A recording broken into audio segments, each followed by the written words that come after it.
Innal hamdalillah nahmaduhu wa nasta'inuhu wa nastaghfiruhu wa nastahdihi wa natubu ilaihi wa na'udzu billahi min syururi anfusina wa min sayyiati a'malina may yahdihillahu fala mudhillalah wa may yudlil fala hadiyalah wa asyhadu an la ilaha illa sadida yuslih lakum a'malakum wa yaghfir lakum dzunubakum wa may yuti'illaha wa rasulahu faqad faza fawzan azima. Amma ba'du fa inna asdaqal hadithi kitabullah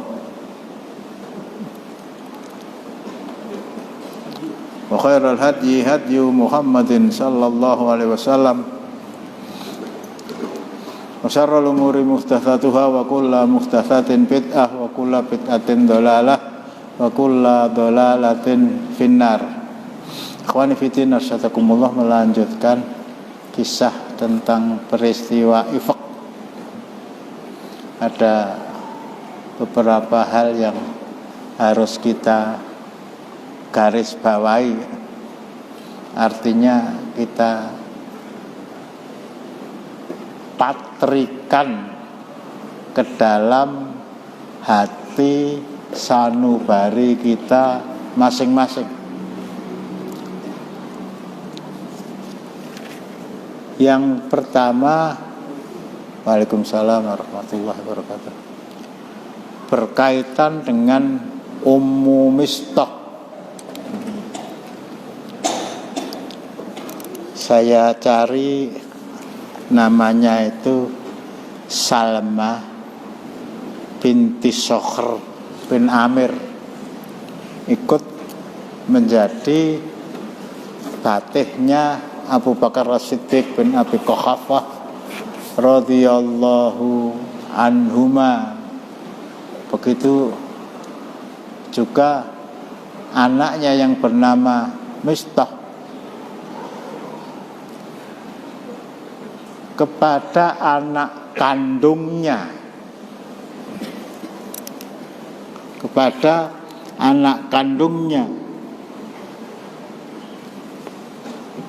ya, kalau saya uraikan ya, yang digimbal 9 bulan 10 hari di dalam rahimnya, yang dilahirkan dengan nyawa sebagai taruhannya, yang dimimii ASI selama 2 tahun.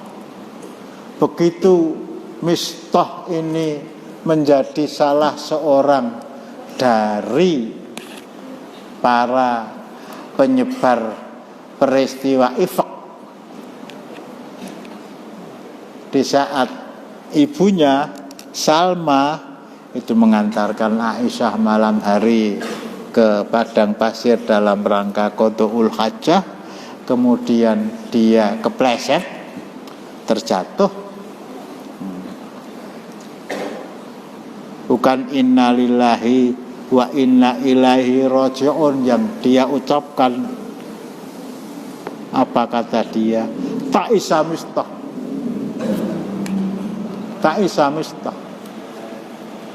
Kalau diartikan secara harfiah ya celaka Mistah, kurang ajar.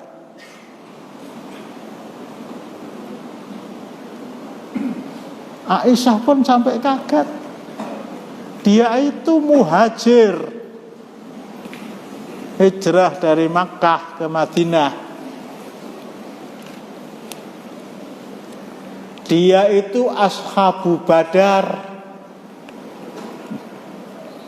orang yang Allah subhanahu wa ta'ala berfirman kepada mereka, i'malu ma syi'tum faqad ghafartu lakum, berbuatlah kalian wahai ashabu Badar apa saja, aku telah ampuni kalian dari dosa-dosa kalian.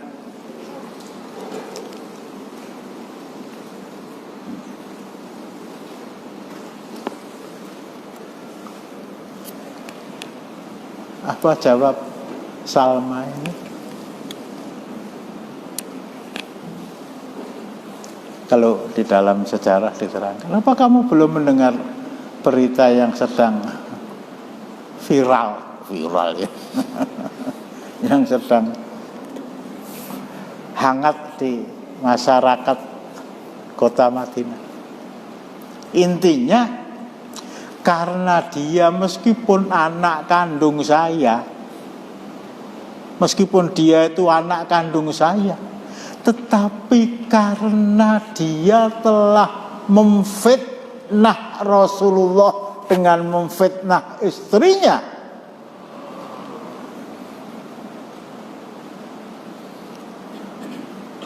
ini manusia sederhana sekali, bateh ikut Abu Bakar.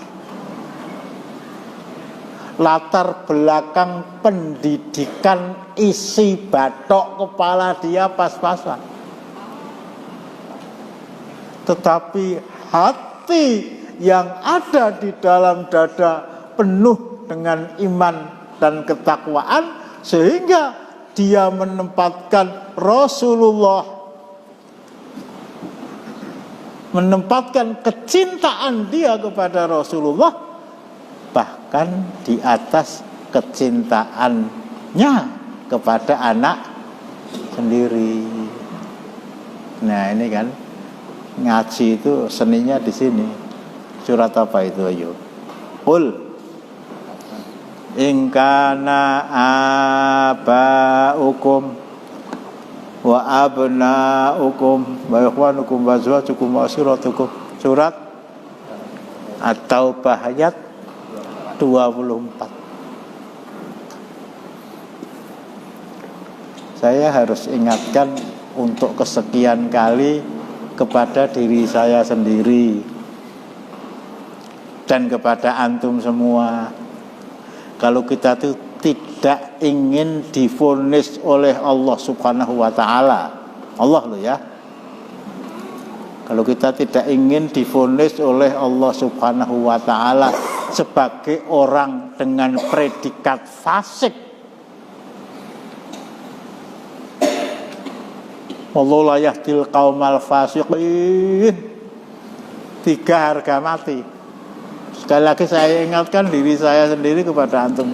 Nomor 1 yang paling kita cintai adalah Allah, 2 adalah Rasulullah, 3 adalah jihad. Bapak dan ibu nomor 4, anak nomor 5, saudara nomor 6, istri nomor 7 dan seterusnya. Ahabba ilaikum minallahi wa rasulihi wa jihadi fi sabilihi fatarabbasu hatta ya'ti Allah bi amrih wallahu la yahdil qaumal fasiqin. Tunggu tanggal mainnya. Loh, dunia seisinya yang terdiri dari manusia, siapa dan apa harta benda itu lebih kamu cintai daripada Allah, Rasul dan jihad. Fatarabbasu titenono. Ini seorang wanita sederhana sekelas Mistah, sekelas Salma bin Sahar, termasuk ketika Rasulullah dalam suasana teruji dengan berita yang menyebar di seluruh penjuru, seluruh pelosok kota Madinah tentang perselingkuhan Aisyah. Dengan siapa Pak Abdul Rahim? Pak Abdul Rahim, ayo, dikatakan Pak Abdul Rahim.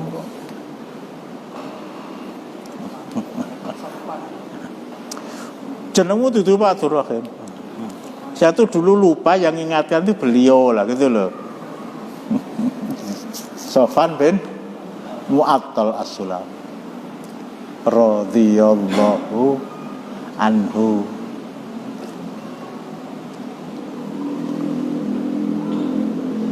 Saya nggak berani katakan Rasulullah itu judek ya, tapi Allah pun juga negur, bukan negur yang ingat, la tahzan, kata-kata Rasulullah kepada Abu Bakar, innallaha ma'ana, Allah beserta kita.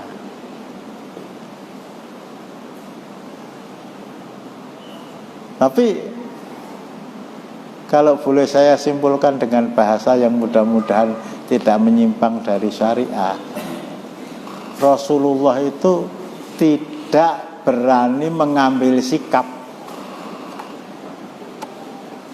kepada orang banyak tentu saja. Untuk berpihak kepada istri, dan saya yakin itu isi hati sanubari beliau yang paling dalam. Gak berani memihak kepada Aisyah, gak ada bukti kok. Tetapi untuk memihak kepada orang banyak, meskipun suara itu kalau diadakan pemilu, kok pemilu ya? Meskipun suara itu lebih mewarnai secara lahiriah tentu saja masyarakat Madinah. Ya, pertimbangan kepada Ali bin Abi Thalib yang adalah menantu beliau. Beliau meminta pertimbangan kepada Usamah yang usianya hampir sebaya dengan Aisyah, 12 tahun. Yang akhirnya apa sikap beliau? Beliau datang ke rumah orang wanita Ansor itu juga ikut ibadihi. Beritanya sudah tengah masyarakat Aisyah. Semua orang sudah mendengar berita ini. Kalau kamu memang merasa bersalah, objektivitas Rasulullah, tentu saja dalam rangka mencari kebenaran, sebelum tentu saja bertaubatlah, Allah akan menerima taubat kamu. Seorang wanita, seorang, kalau bahasa kita, anak gadis berusia 12 tahun, kelas 6 SD atau kelas 1 SMP. Wallahi saya tidak akan bertobat.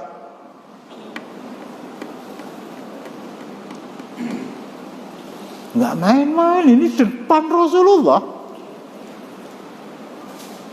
di depan suaminya. Wallahi saya tidak akan bertobat.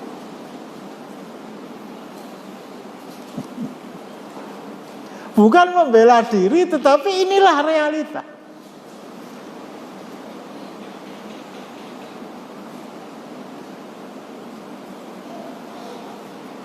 Ada bapaknya Abu Bakar, ada ibunya Ummu Ruman.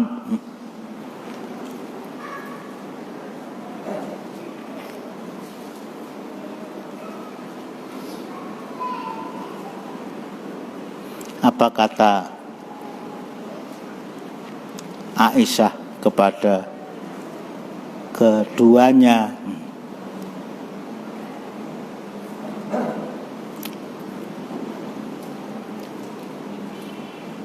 Sebentar, Bu.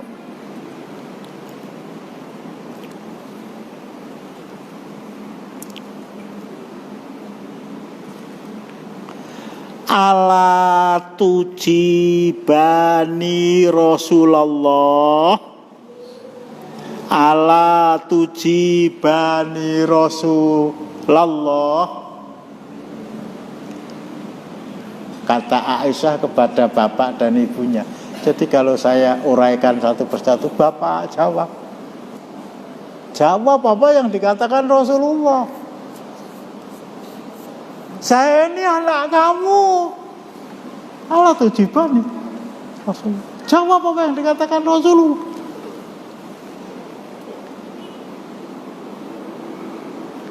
Apa kata Abu Bakar? Wallahi ma nadri bimadza nujibu. Demi Allah, saya tidak tahu harus menjawab apa. Memang kamu anak saya.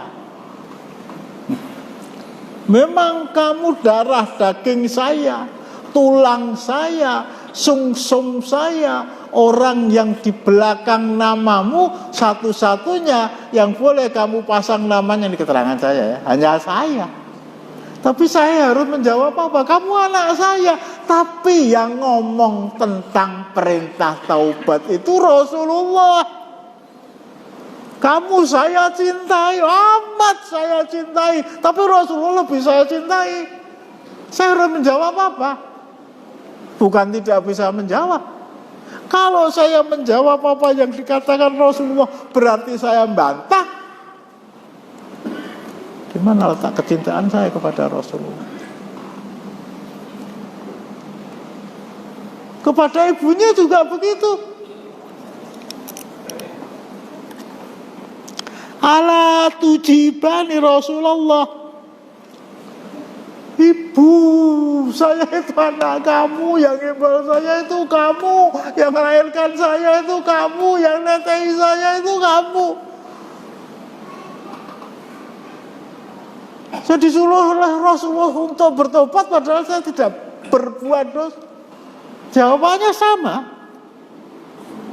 Wallahi ma nadri bimadza nujibu. Kami harus menjawab apa? Kalau apa yang diucapkan Rasulullah itu saya jawab, berarti saya membantah Rasulullah. Coba pelan-pelan, bukan pelan-pelan ya, pasti harus kita tanamkan di dalam benak kita masing-masing. Bahkan kepada anak-anak kita seusia Dzulqarnain harus sudah kita tanamkan.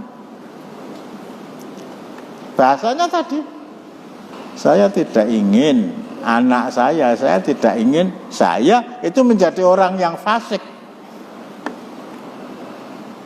Salah satu di antaranya ancaman Allah dalam surat At-Taubah 24, kalau tidak ingin menjadi orang yang fasik, harus kamu letakkan Rasulullah itu sebagai manusia yang paling kamu cintai. Di atas kecintaan kamu kepada apa saja dan siapa saja. Islam kok seperti itu? Dari sisi ini mungkin orang berpikir 2-3 kali kok begitu. Tapi kalau berpikir tentang Nabi Ibrahim, nah,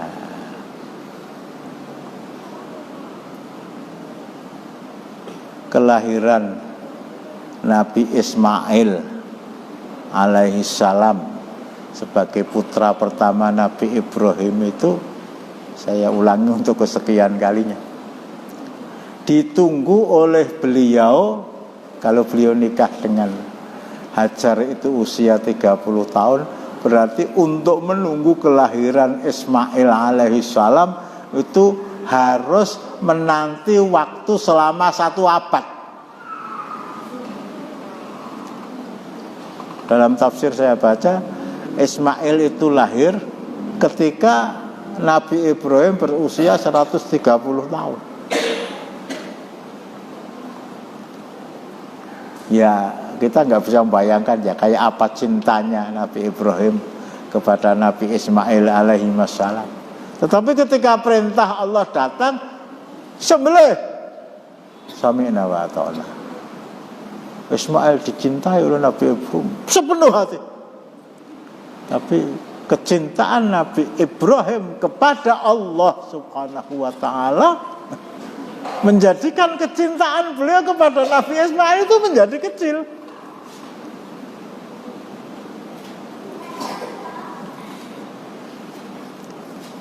Nabi Nuh dengan putra beliau, Nabi Nuh dengan istri beliau, dan seterusnya dan seterusnya. Kita tanamkan pada anak-anak kita.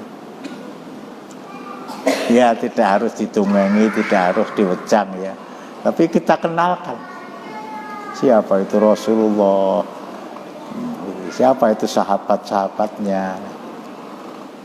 Ini bapaknya hati-hati loh, nek Al-Asra al-Mubasyaruna bil Jannah ora apal itu. Ya pelan-pelan dia. Lewong bapaknya kesebelasan apa? Berhasil lo ya hafal. Kok bapaknya ya? Tolong kita tanamkan kepada ada salah seorang dari saudara sepupu Rasulullah. Ada salah seorang dari saudara sepupu Rasulullah, atau dengan bahasa orang Jawa, ada adik ipar Rasulullah, namanya Hamnah radhiyallahu anha. Ini termasuk orang yang diperintahkan untuk dijilid, didera 80 kali karena ikut menyebarkan berita ini. Termasuk Mistah. Padahal Mistah itu muhajir. Padahal Mistah itu ashabu Badar. Allah telah mengampuni dia. Tetapi ketika dia melanggar sesuatu yang adalah pasti ketentuannya, tetap harus dihukum. Dera 80 kali. Nah, Hamnah radhiyallahu anha ini dalam perang Uhud 70 orang syuhada mati syahid, tentu saja dibunuh oleh orang-orang kafir Quraisy. Hamnah ini ya ketika rombongan Rasulullah yang 700 orang dan berkurang 70 ditinggal 630 itu pulang. Yang ditanyakan Hamnah itu, Rasulullah selamat apa enggak? Alhamdulillah Rasulullah selamat. Dia temui Rasulullah, alhamdulillah betul-betul selamat. Siapa saja Rasulullah yang mati syahid? Paman kamu Hamzah bin Abdul Muthalib, orang yang keluarga Bani Hashim, paman-paman beliau, dari paman-paman beliau yang paling beliau cintai ya Hamzah ini. Akhirnya Hamzah wafat radhiyallahu anhu, nanti pindah kepada Abbas bin Abdul Muthalib. Paman kamu Hamzah. Apa jawab Hamnah? Mudah-mudahan mati syahid. Mudah-mudahan mati syahid. Siapa lagi Rasulullah? Kakak kamu Abdullah bin Jahsh radhiyallahu anhu. Mudah-mudahan dia mati syahid. Kalau kita diberi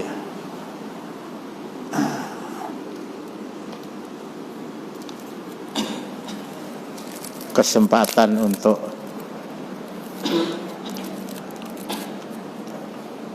bisa ke kota Madinah, bismillah.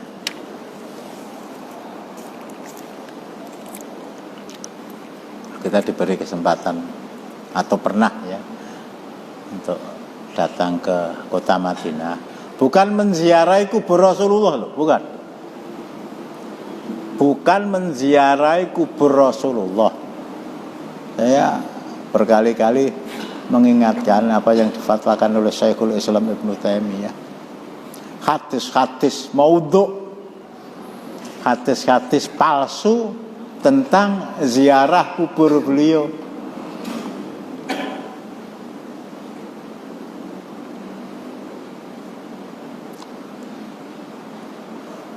Semua hadis yang berbicara tentang fadilah ziarah kubur Rasulullah itu kalau tidak makdzubah, maudhu'ah, dusta.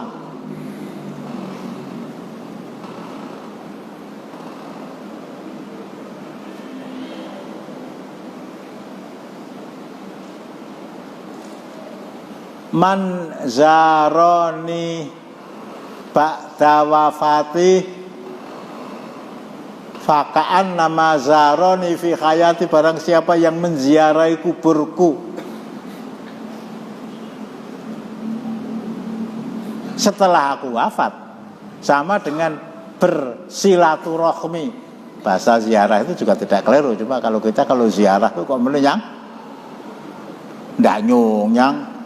Nah, itu sama dengan dia menziarahi saya waktu saya hidup. Manzara masjidi walam yazurni faqad jafani, barang siapa yang datang ke masjidku, Masjid Nabawi, dan tidak menziarahiku, sungguh dia telah durhaka kepadaku. Dan hadis-hadis semuanya maudhu'ah, makdzubah. Ya, jadi kalau saya tambahkan sedikit, kalau menziarahi kubur Rasulullah Sallallahu Alaihi Wasallam saja tidak diperintahkan,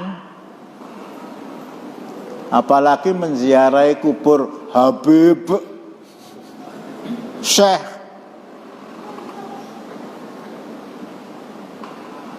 Kesana. Artinya perintah untuk menziarahi khusus pribadi beliau.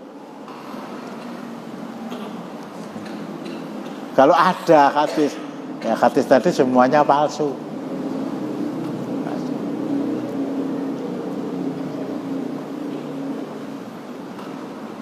Bahwa ziarah kubur, mangkuntu naitukum an ziyaratil kubur ala fazuruha fa inna ha tudzakirul maut.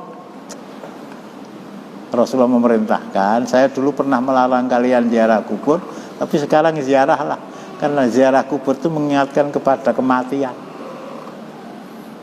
Saya baca dalam tafsir Al-Jami'ul Bayan di tafsiril Quran tulisan Abdullah Al-Qurtubi begitu.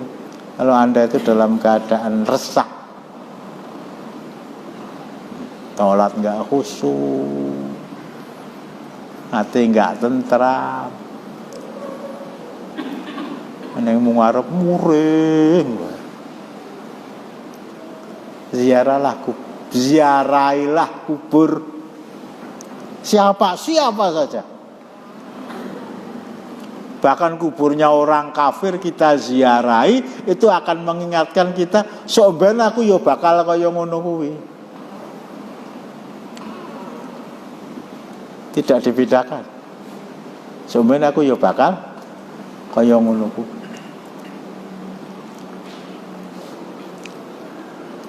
Orang datang ke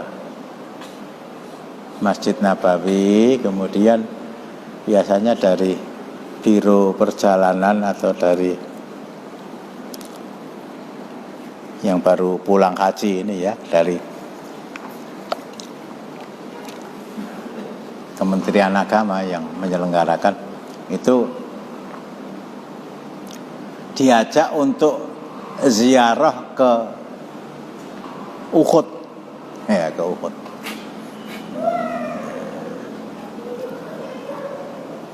Ini satu-satunya peperangan, ya Allah.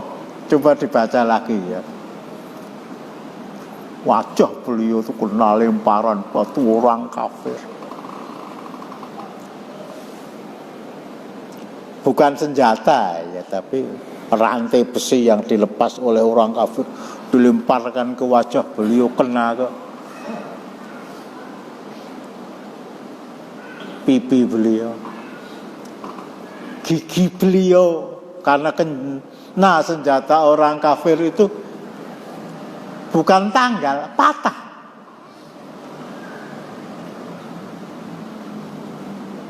Bahkan tadi rantai tadi yang mengenai wajah Rasulullah dan masuk ke mulut beliau nggak bisa dilepas.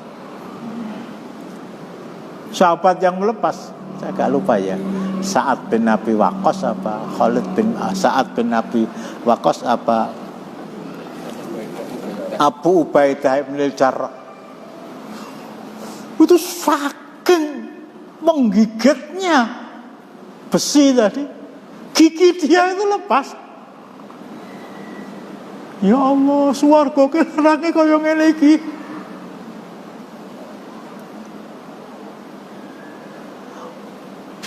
penghuni jannah nomor 1 di Al-Firdausil A'la.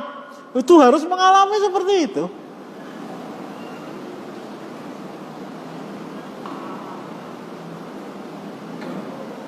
Sampai beliau pingsan, sampai beliau. Nah, kita diperintahkan untuk ziarah. Ziarah ya. Bahasanya memang ziarah ke Bukit Uhud itu. Kemudian ini ceritanya jadi melebar ya. Rasulullah perintahkan kepada para sahabat untuk menggali tanah di bawah kaki Bukit Uhud dalam rangka mengubur satu persatu syuhada yang jumlahnya 70 orang itu.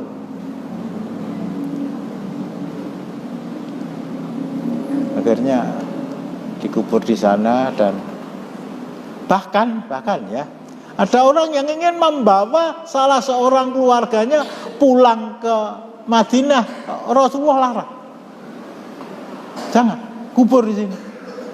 Ada di antara mereka yang masih menderita sakit, akhirnya dibawa pulang ke Madinah dan diusahakan untuk sembuh, tetapi tidak sembuh. Akhirnya wafatnya di Madinah. Perintah Rasulullah, kuburnya di Uhud.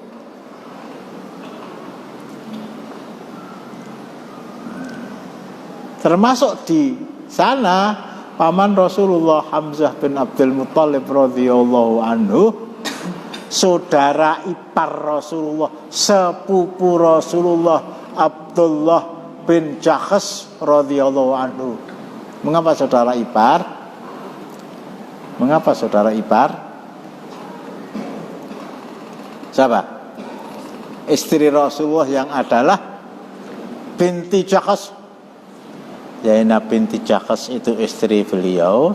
Ya, tadi saya sebutkan Hamnah binti Jahsh. Dikubur di sana. Tapi kalau kita mendatangi Bukit Uhud, ya paling naik turun. Nah, mana kuburannya? Kuburannya kira-kira 200 meter dari medan Uhud itu sendiri.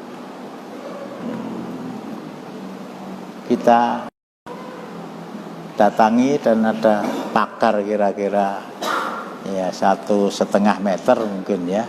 Kemudian dikubur di sana. Kita perkiraan kita ya 70 orang syuhada itu manusia paling mulia setelah para nabi dan para rasul. Bayangan kita siji digawe saka marmer Itali. Cuma 2 kuburan yang di sana ada 2 batu. 1 batu untuk menandakan ini kepala, 1 batu untuk menandakan ini kaki. 2 batu itu, 4 batu itu untuk 2 orang yang disebutkan oleh Rasulullah tadi. Yang 1 paman beliau Hamzah bin Abdul Muthalib, yang kedua Abdullah bin Jahsh. Cuma diberi batu saja, yang lain-lainnya ya nggak ada apa-apanya. Begitu sederhananya contoh yang digambarkan Rasulullah. Mulai kok kaji kok malah ngijing itu terus piye?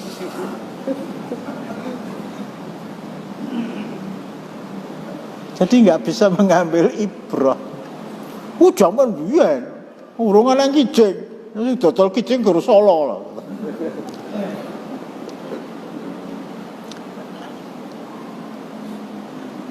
Mengapa kok dipindah? Nah, saya terpaksa cerita lagi ya. 30 tahun setelah peristiwa Uhud. Jadi kira-kira pada masa pemerintahan Utsman bin Affan radhiyallahu anhu itu terjadi banjir di kota Madinah. Air hujan tadi menggerus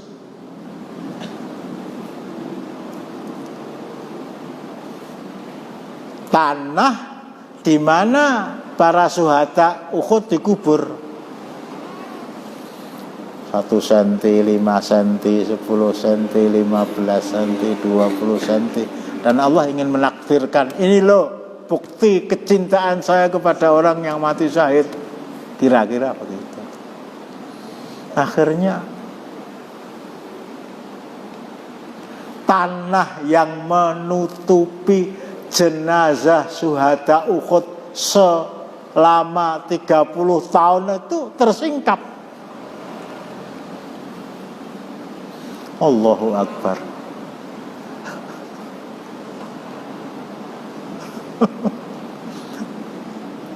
Tujuh 70 orang syuhada itu masih wutuh.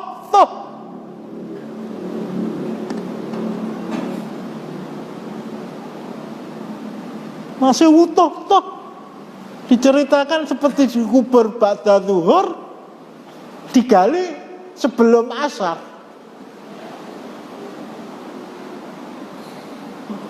Yang menambah keanehan, salah seorang di antara mereka yang dikubur itu tangan kanannya nutupi jantung. Tangan kanannya nutupi jantung, jadi saya kepengin deh. Dan itu Rasulullah tahu, dan Rasulullah tidak menyuruh untuk diturunkan tangannya. Tapi secara manusiawi mereka yang menemui jenazah-jenazah tadi akhirnya dipindah ke tempat yang jauhnya sekitar 200 meter tadi. Mbok kuwi tangannya didoke kira-kira begitu. Sing sedekah pas. Begitu tangan diangkat, darah keluar dari sini. Darah keluar. Akhirnya diangkat satu-satu, dipindah ke tempat yang saya sebut. Dengan suasana serba sederhana.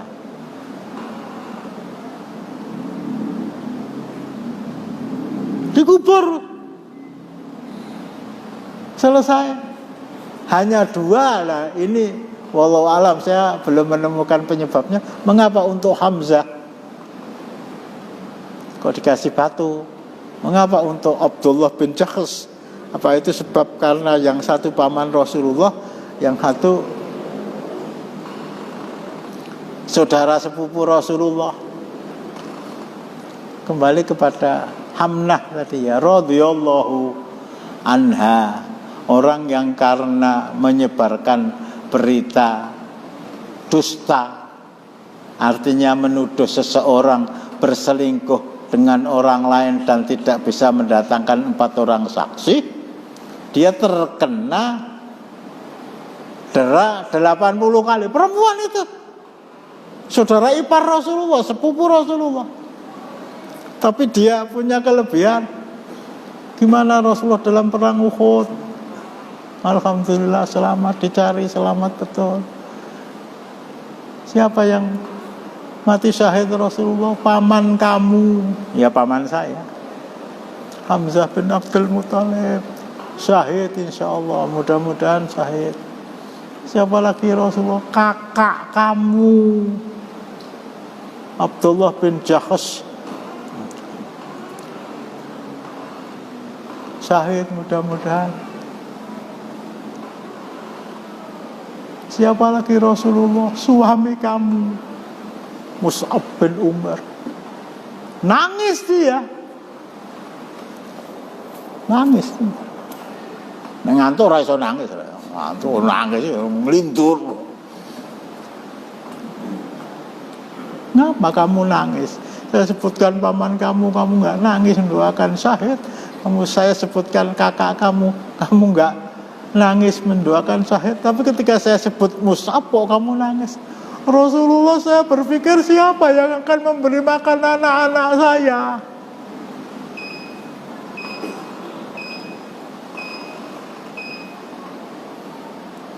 Itu kelasnya seperti itu. Kelasnya seperti itu. Alhamdulillah Rasulullah sehat, Rasulullah tidak terbunuh. Paman saya wafat, gak ada masalah. Kakak saya. Di sini coba kita renungi bersama-sama. ahabba ilaikum minallahi wa rasulihi wa jihadi fi sabilihi fatarabbasu titenono. Tolong dibacakan artinya.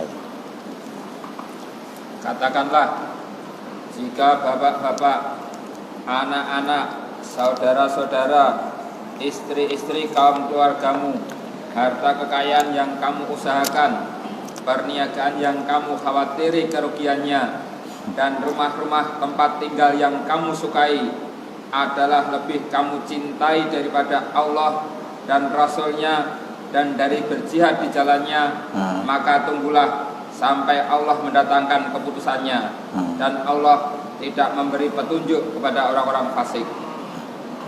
Tunggulah sampai Allah mendatangkan keputusannya. Kalau saya ngartikan itu titenono, tunggu tanggal mainnya. Ini ya berusahalah ya. Jadi paling tidak ya tidak harus apa namanya hitam putih fotokopi mereka, tidak, tetapi kalau sampai sehari membacakan sholawat kepada Rasulullah nggak sampai 10 kali lebih bangetan lah ya.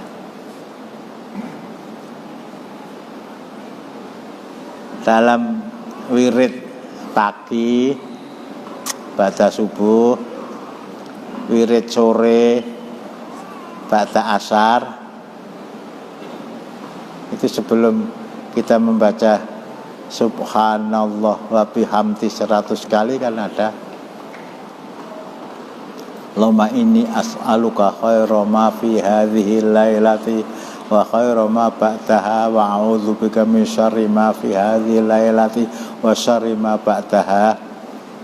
Kemudian kita baca Allahumma sholli wa sallim ala nabiyyina Muhammadin. Allahumma sholli wa sallim ala nabiyyina Muhammadin. Allahumma sholli wa sallim ala nabiyyina Muhammadin. Baca subuh 10 kali, baca asar 10 kali. Yang belum ya mudah-mudahan sudah ya siapa lah. Kalau belum itu itu malah meromosikan toko buku Arafat saya ya. Itu buku yang Hisnul Muslim yang diterjemahkan ke dalam bahasa Indonesia, tipis itu. Kalau gudang garam isi rolas itu larang, gudang garam isi rolas itu 5.000 apa berapa. Coba dibaca dan diamalkan. Paling tidak ya Allahumma sholli wa sallim ala nabiyina Muhammadin. Atau paling tidak kalau kita mendengar kata-kata Muhammad, kita di dalam hati kemudian silakan sallallahu alaihi wasallam, Allahumma sholli alaihi.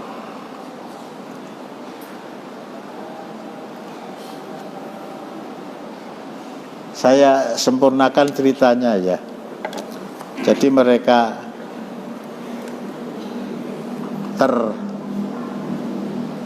tergerus, kubur mereka tergerus oleh banjir tadi. Akhirnya jenazah mereka masih utuh, akhirnya dipindah ke tempat yang jauhnya kira-kira 200 meter. Itu terjadi juga pada diri Umar Ibnul Khattab radhiyallahu anhu. Wong Syiah rungokno wong. Saya mau cerita tentang Umar, musuh kamu nomor 2. Nomor 1 Abu Bakar. Kalau banjir tadi terjadi di Bukit Uhud, kisah ini terjadi di Masjid Nabawi. Di Masjid Nabawi. Peristiwanya sama, terjadi banjir. Peristiwanya sama, menggerus. Jadi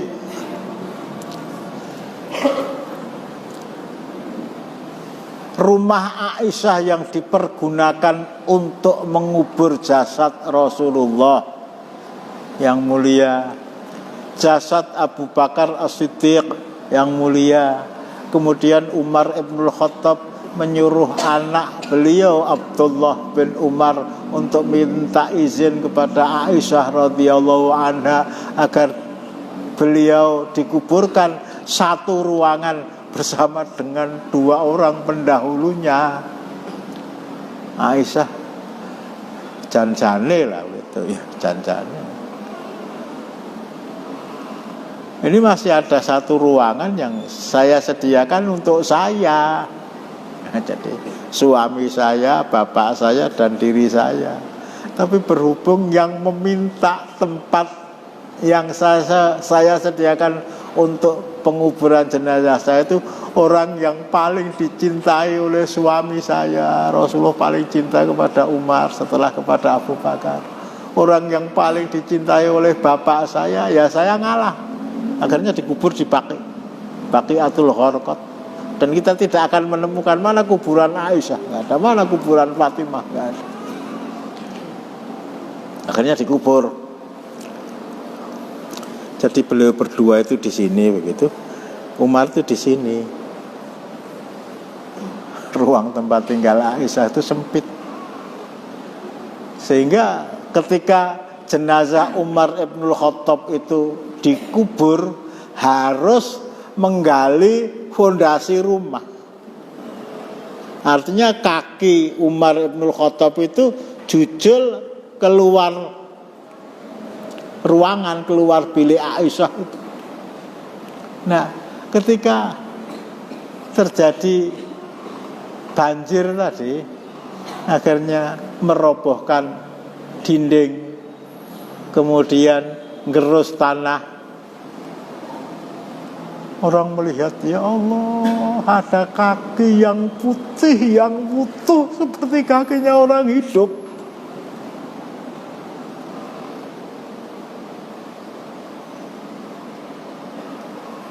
Wah, nah, saya ini mending bawa foto.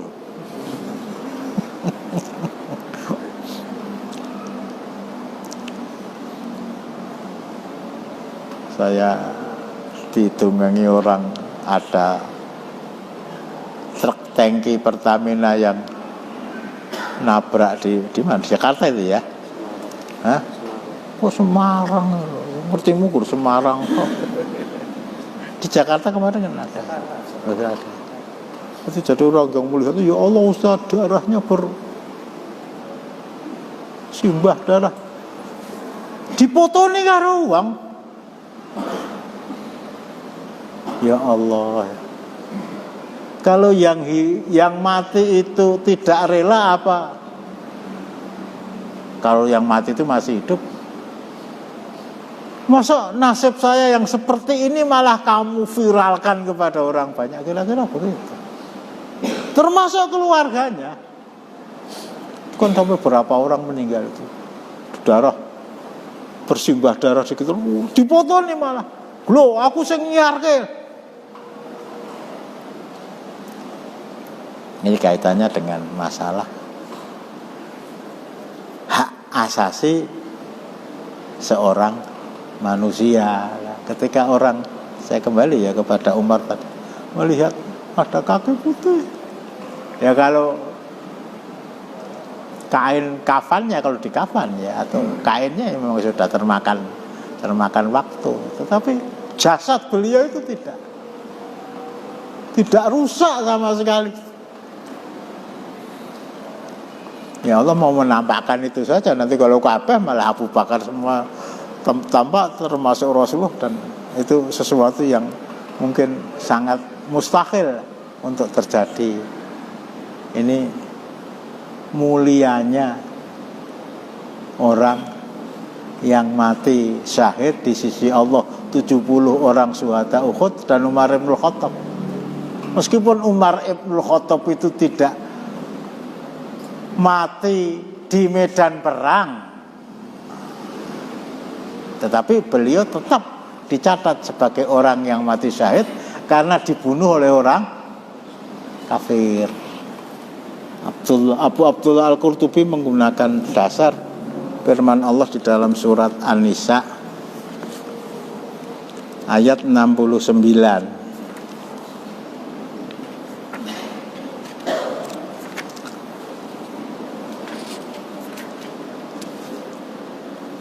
A'udzubillahi minasyaitonirrajim.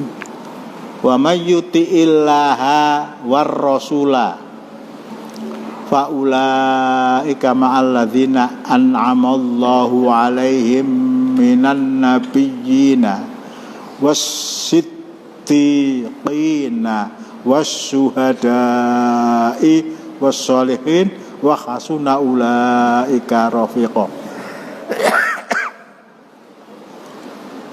Syaratnya cuma 2 ya. Syaratnya cuma 2. Barang siapa yang patuh kepada Allah dan Rasulnya. Fadhal Abu.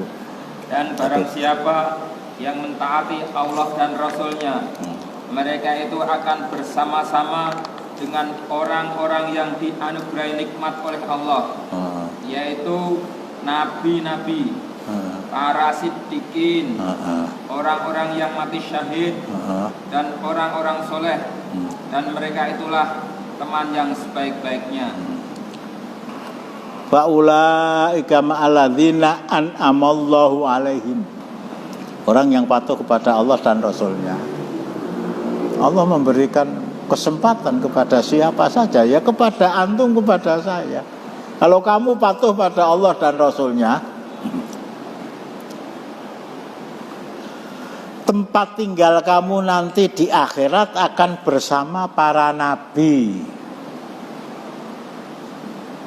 Nabi Adam, Nabi Nuh, Nabi Idris, Nabi Hud, Nabi Saleh sampai Rasulullah Muhammad sallallahu alaihi wasallam. Oh iya. Bahkan dalam salah satu hadis, ana wa kafilul yatim fil jannati hakadha. Rasulullah menyampaikan dengan contoh yang saya angkat tadi. Saya dengan orang yang di dunia mengasuh, memelihara, mendidik anak yatim, di jannah begini, jajar ngasuh anak yatim.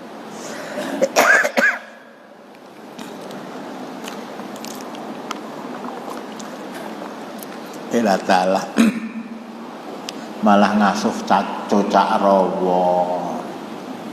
Itu pinter setan itu kan. Ada tamu tuh, Assalamualaikum. Tamunya malah bingung. Aku urung assalamualaikum, kok bisa ning sing assalamualaikum, ternyata urung. Ketek wis diopeni. Kucing Persi ning ora siah itu ya. Mbok sing dinggo ngopeni kucing, sing ngopeni cocak rawa mau dinggo ngopeni cah yatim. Tidak harus anak yatim tadi kita bawa ke rumah kita. Ibuke ora etuk sok-sok. Lah kok ora etuk? Aku ya sisan lah kira-kira. Ya enggak ya. Guyu.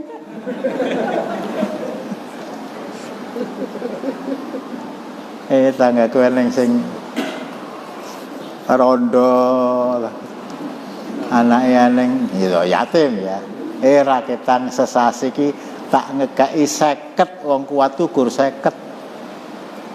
Tapi ada rezeki Allah itu yang mempunyai pos untuk anak-anak yatim tadi. Ya, pokur 50 ya 100 ya silakanlah. Barang siapa yang patuh kepada Allah dan Rasulnya nanti di akhirat di jannah akan bersama para nabi was-siddiqin. Imam Al-Qurtubi memberikan contoh orang-orang as-siddiqin, contohnya Abu Bakar as-Siddiq. Jimli as-Siddiqi itu mengaku keturunan Abu Bakar juga. Ya mudah-mudahan benar. Tapi itu bukan jaminan ya. Oh, dia akan dikatrol oleh Abu Bakar ya, yang akan mengkatrol ya amal soleh dia.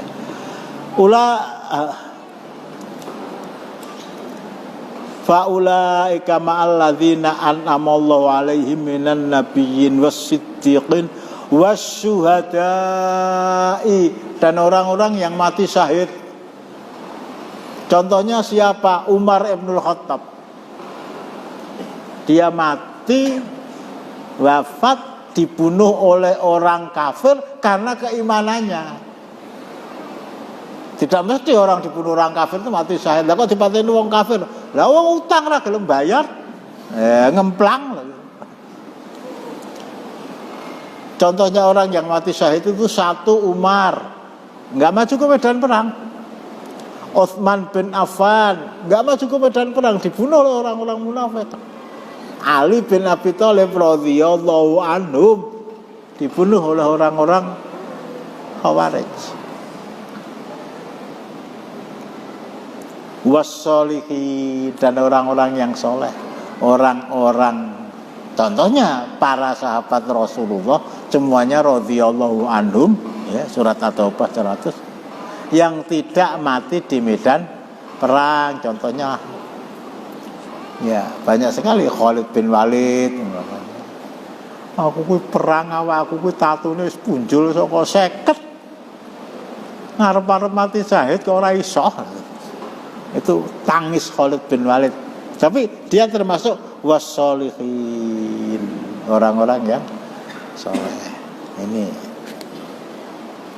jadi saya angkat kisah Ifak ini bukan sebatas kisah, tapi mari bersama-sama kita ambil ibrah. Ya, saya nggak berani mengatakan Rasulullah itu judes, saya tidak berani mengatakan Rasulullah itu pusing 7 keliling. Tapi memang selama 1 bulan itu beliau tidak tahu secara pasti apa yang harus saya perbuat. Dan ini menyangkut rumah tangga beliau. Dan ini menyangkut istri beliau tercinta. Dan ini menyangkut putri sahabat beliau tercinta.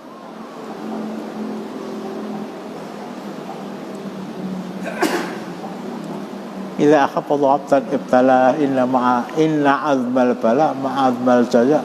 Apabila Allah mencintai seseorang, orang tadi diuji. Semakin besar ujian, semakin besar pahalanya. Semakin besar keimanan seseorang, semakin kuat ketakwaan seseorang, ujiannya juga semakin besar. Contohnya Nabi Ibrahim tadi. Belah Ibrahim, itu kalau bahasa manusia. Sekedar tak istikharah enggak, langsung. Ini ya, jadi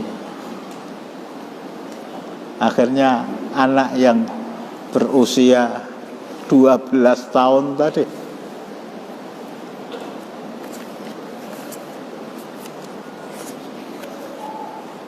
yang memerintah untuk melakukan sesuatu yang menurut dia, dan itulah kenyataan, itu suami tercinta yang adalah Rasulullah, orang yang diharapkan untuk membela saya, bapak saya tercinta, ibu saya tercinta, semuanya nggak ada yang berpihak pada saya.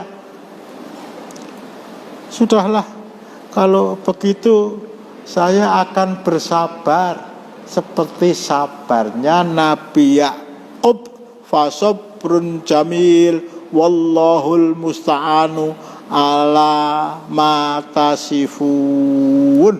Surat Yusuf ayat 18. Saya tuh gedek-gedek saja, kok bisa membawa persoalan ini kepada ayat 18 surat Yusuf ini? Ya bahkan seandainya saya juga tidak menutup mata ya, anak usia 12 tahun hari ini yang hafid itu banyak, yang hafizah juga banyak. Tetapi untuk mencari ayat yang pas sebagai jawaban yang pas atas musibah yang menimpa beliau, ini tidak akan terucapkan kecuali oleh Aisyah. Ora ngapusi, jarine wong gumo. Fadl lagi. Kemarin yang baca antum sekali lagi. Mereka datang membawa baju gamisnya yang berlumuran dengan darah palsu. Saudaranya Nabi Yusuf yang 10 orang itu berasa. Yakub berkata, sebenarnya dirimu sendirilah yang memandang baik perbuatan yang buruk itu. Maka kesabaran yang baik itulah kesabaranku. Fasabrun jamil, kesabaran yang baik itulah terusnya kesabaranku. Dan Allah sajalah yang dimohon pertolongannya terhadap apa yang kamu ceritakan. Rasulullah suami saya jelas nggak bela saya, bapak kandung saya juga nggak bela saya, ibu kandung saya juga nggak bela saya. Jawabannya memang tidak membuat jarak dan memusuhi Aisyah. Lah aku terus dikon piye to, Nduk? Kira-kira begitu. Ini Rasulullah lah. Ya sudahlah, nggak ada yang saya sambati, termasuk orang ancur, wanita ancur yang di sana. Sudahlah, saya akan berucap seperti apa yang diucapkan oleh bapaknya Nabi Yusuf di dalam surat Yusuf ayat 18, fasabrun jamil dan seterusnya. Gule ana cerita kaya ngene ngendi nek eneng. Takon Nartosab itu wis mati ya. Anom Surata takon, ora mudeng cerita seperti ini. Jadi kalau sampai orang Islam kok isih gathok wayang. Sing gathok wayang. Nah, mbiyen tahu ya Pak Aziz ya. Ya kita tinggalkan.